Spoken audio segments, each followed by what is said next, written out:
بسم اللہ الرحمن الرحیم۔ اللہ کے نام لفظ عبد کے استعمال کرنے نہ کرنے کا حکم۔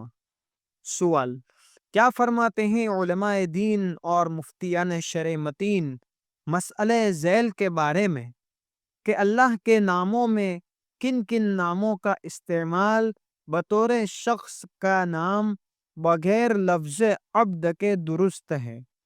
مثلاً کسی کا نام بدیع رکھنا جائز ہے یا نہیں؟ بعض حضرات کہتے ہیں کہ بدیع بغیر کسی ناموں کے پیدا کرنے والے کو کہتے ہیں اور یہ خاص ہے اللہ کے ساتھ، لہٰذا کسی کا نام بدیع رکھنا جائز نہیں۔ دوسرے حضرات کہتے ہیں کہ بدیع معنی انوکھا پیدا شدہ، لہٰذا اس معنی کو مراد لیتے ہوئے کسی کا نام بدیع رکھنا جائز ہے۔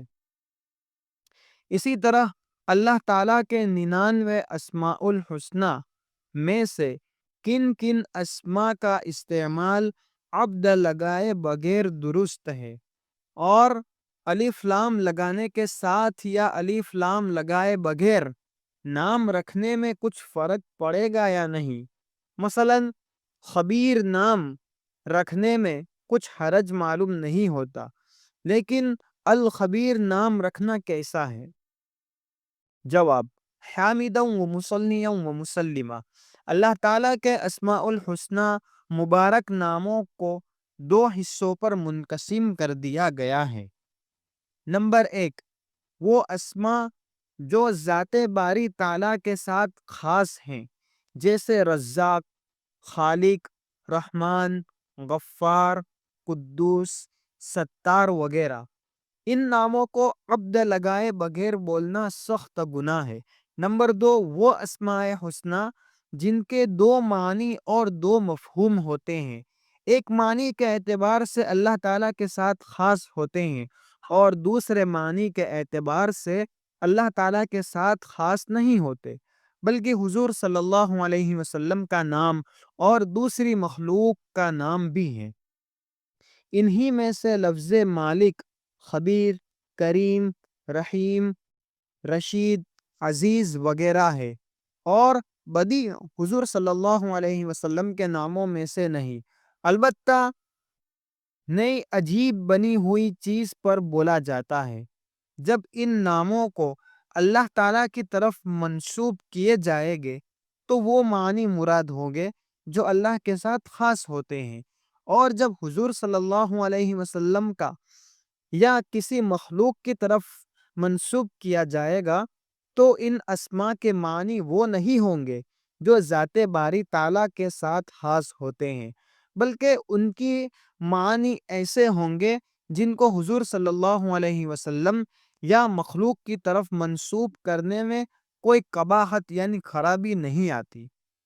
مثلا لفظ بدیع جب اللہ کی طرف منسوب کیا جائے گا تو اس کے معنی بغیر نمونہ سابقہ کے انوکھے انداز سے پیدا کرنے کے ہیں، اور یہ اللہ کی ذات کے ساتھ خاص ہے۔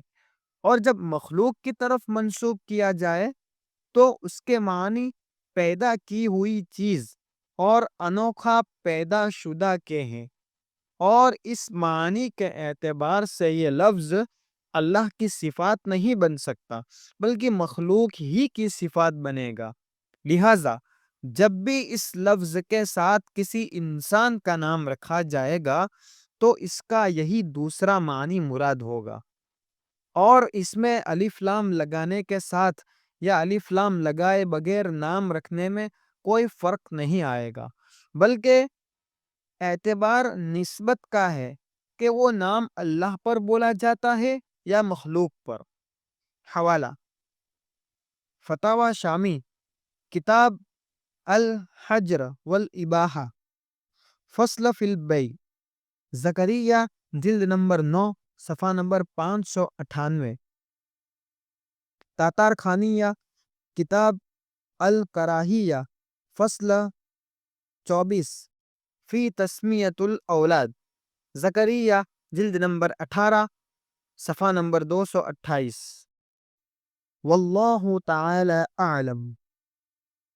اس جیسے مسائل کو حاصل کرنے کے لیے ہمارے اس چینل کو سبسکرائب کریں اور زیادہ سے زیادہ لوگوں کو شیئر کریں۔ السلام علیکم ورحمۃ اللہ وبرکاتہ۔